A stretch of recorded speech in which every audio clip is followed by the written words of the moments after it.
సమయంలో మత్తయి సువార్త 22వ అధ్యాయం 14వ వచనాన్ని మనం చదువుకుందాం.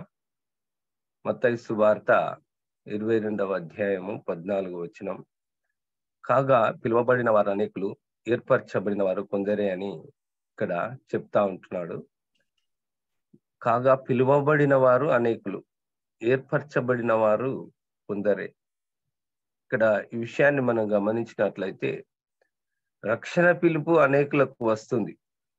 అయినా దేవుని పిలుపుకు ప్రతిస్పందించి వారి పాపాల నిమిత్తము పశ్చాత్తాపపడి క్రీస్తులో నమ్మకం ఉంచిన వారికే, అది ఎవరైతే ఉంచుతారో ఆ కొద్ది మందికే పరలోక రాజ్యాన్ని ఆయన స్వాస్థ్యంగా పొందుకునేటువంటి అవకాశాన్ని ఇవ్వబోతుంటున్నాడు.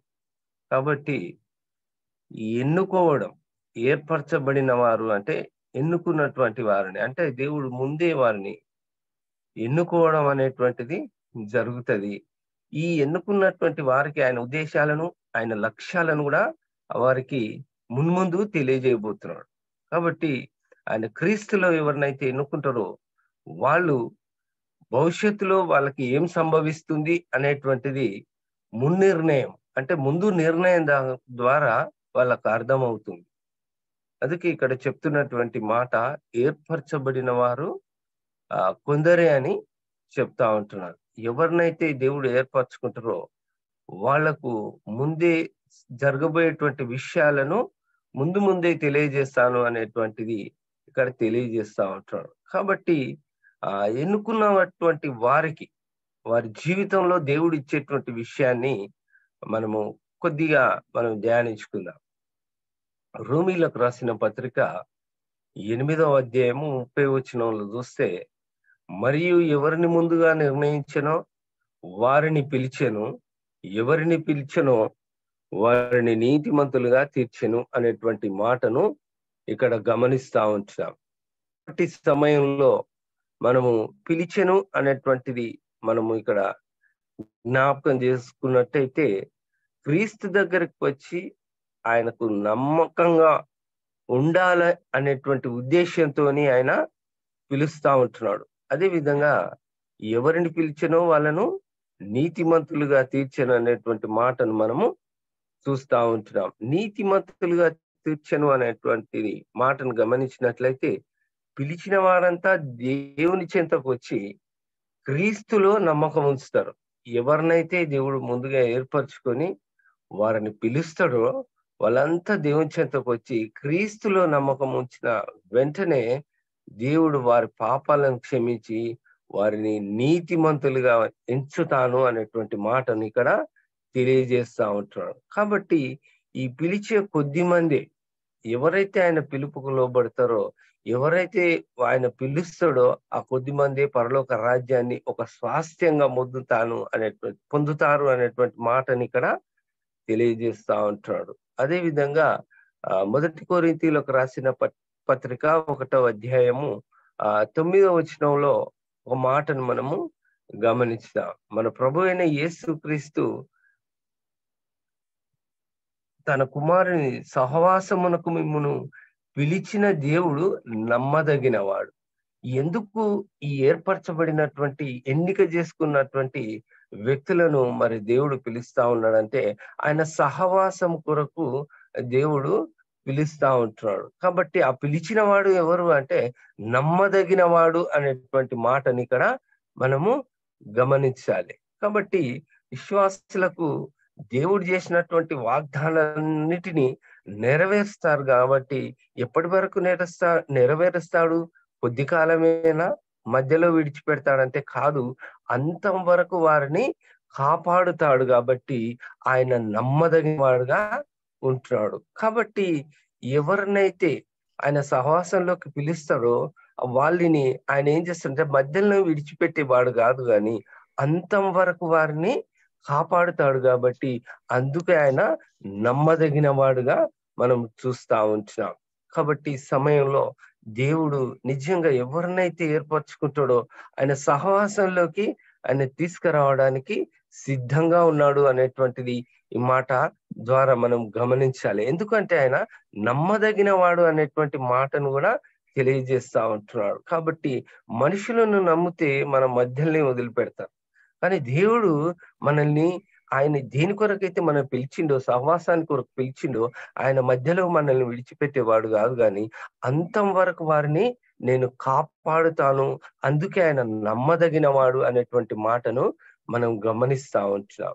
అదే విధంగా మనం మరొక విషయాన్ని ఎఫెసీయులకు రాసిన పత్రిక 1వ అధ్యాయం 7వ వచనంలో మనం చూస్తే, ఆయన రక్తం వలన మనకు విమోచన, అపరాధములకు పాప క్షమాపణ మనకు కలిగి ఉన్నది. క్షమాపణ, అపరాధములకు మనకు క్షమాపణ, అపరాధములకు అంటే పాపములకు మనకు క్షమాపణ అనేటువంటిది ఇక్కడ తెలియజేస్తా ఉంటాడు. కాబట్టి ఇక్కడ మనం బాగా గమనించినట్లయితే మన పాపము అనేటువంటి దాస్యంలో మనకు విమోచన అనేటువంటిది ఉంది. పాపము అనేటువంటి దాస్యంలో ఎవరు ఉంచిండ్రు అంటే పాపంని ఆ దాస్యంలో ఉంచింది. కాబట్టి ఆ పాపం నుంచి మనం విడిపించుటకు క్రీస్తు తన రక్తాన్ని ఏం చేసిందంటే సిలువలో ధారపోసినట్టు మనం చూస్తా ఉంటున్నాం. ఎందుకు ఆయన ధారపోసిండు అంటే మన పాపముల నిమిత్తము, అపరాధముల నిమిత్తము మనల్ని క్షమించడానికి ఆయన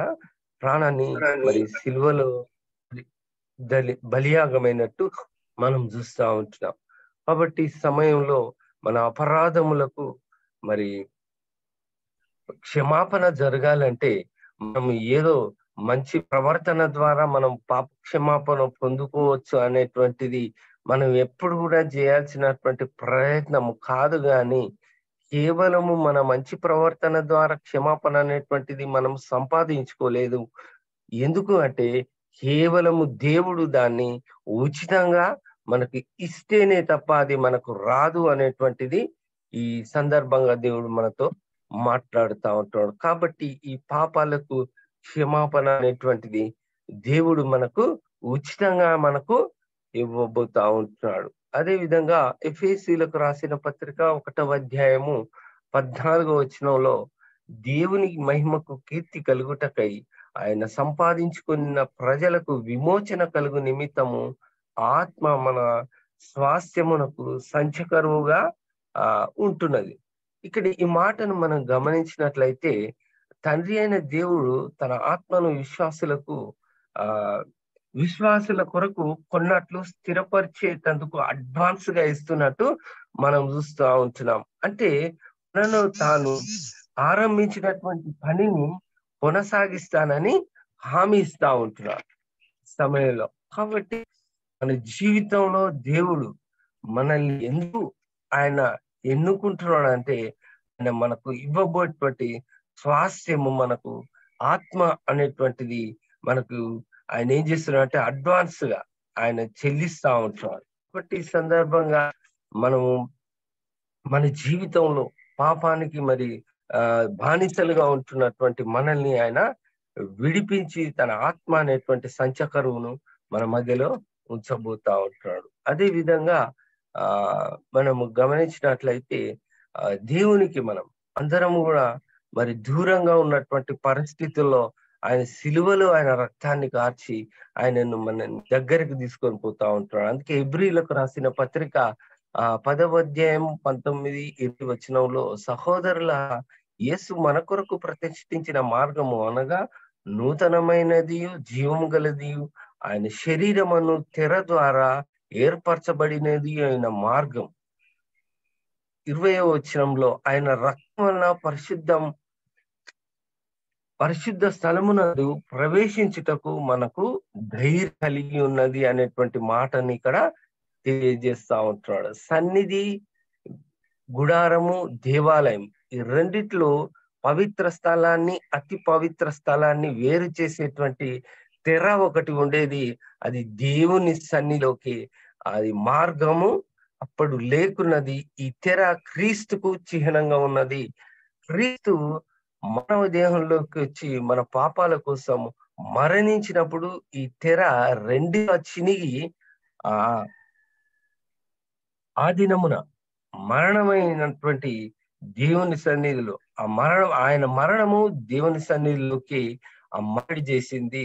క్రీస్తు దేహము మన కోసం చీల్చబడింది కాబట్టి అతి పరిశుద్ధమైనటువంటి స్థలంలోకి మనమందరం కూడా ప్రవేశించగలిగేటువంటి భాగ్యాన్ని ఆయన మనకు దయచేసిండు అనేటువంటిది ఈ మాట ద్వారా దేవుడు మనతో మాట్లాడుతూ ఉంటాడు. ఆయన రక్తంల పరిశుద్ధ స్థలమందు మనము ప్రవేశించడానికి దేవుడు మనకు అవకాశాన్ని కల్పించినట్టు మనం చూస్తా ఉంటున్నాం.